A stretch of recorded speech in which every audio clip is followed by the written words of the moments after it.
Oh, hello. So today we are going to be making just a really quick cranberry sauce. So it'll be perfect for Thanksgiving. I've got about 4 cups or about 1 package of cranberries in here. And to that, I'm going to add a cup of orange juice, 1 small diced, deveined, and deseeded jalapeno here, a cup of brown sugar there, and then just about half a teaspoon of salt. And we're going to give this a quick stir here, and we're just going to cook it on a medium-low until the cranberries starts boiling and bursting.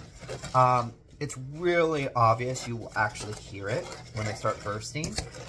You'll bring this up to just a low boil there, medium heat should do it fine, and they'll start doing that and making basically their own cranberry sauce. This is really simple to do. We're just going to let these guys heat up, and I'll bring you back once they are starting to pop and cook together. Be right back.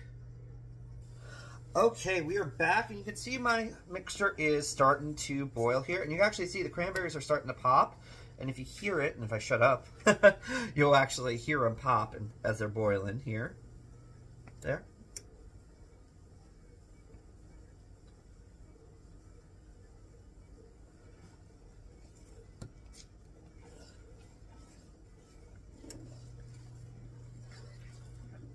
You just go and stir it every once in a while. We really just want to let the juice and the cranberries go to work here.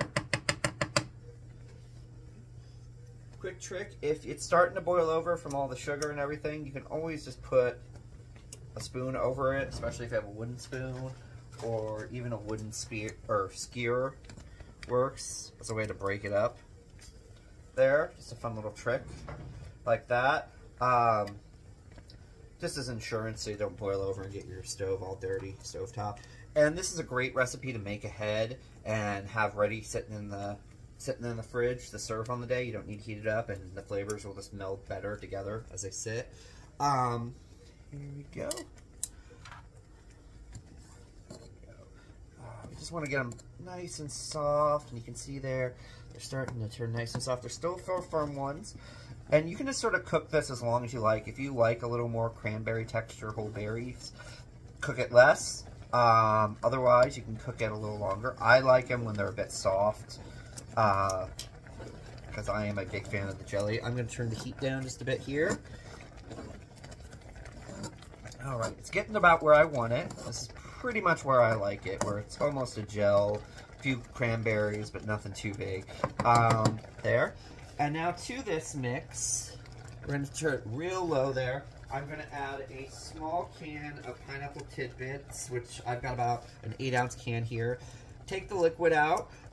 You want to use canned pineapple versus fresh, because this is almost like a gelatin, and if you put fresh pineapple into anything that's got that pectin, got gelatin, anything like that, it tends to interfere with the gelling process, so that's why we're using canned.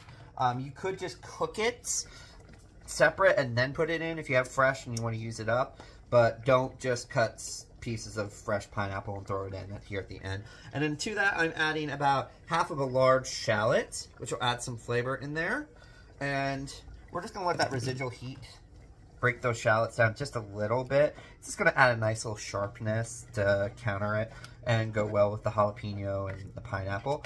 And then we're just going to let this cool, and you can pop it in the fridge and enjoy.